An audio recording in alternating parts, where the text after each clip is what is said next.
Hello সবাইকে। আর chocolate day, সবাইকে happy chocolate day. তো এতগুলো বছরে, মানে বিয়ের আগে বিয়ের পরে এতগুলো বছরে কোনোদিনও এই chocolate day, rose day, teddy day কোনোটাই পালন করিনি।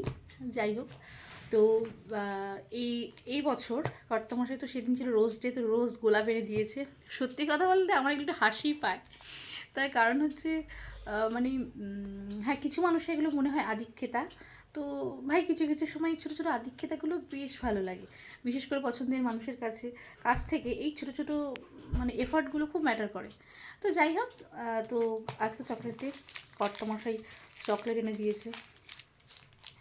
তো চকলেট মানে আমি সত্যি কথা আমার মনেই ছিল না আমার মানে আজকে চকলেট ডে বা কিছু। ওই যে বললাম এতগুলো বছরে অভ্যেস নেই যে এইসব ডে পালন করা, তো আজকে অত একটা মনে ছিল না। তো তেনার মনে ছিল, সেটা ভেবেই আমার বেশ ভালো লাগছে। যাই হোক, থ্যাংক ইউ কর্তামশাই।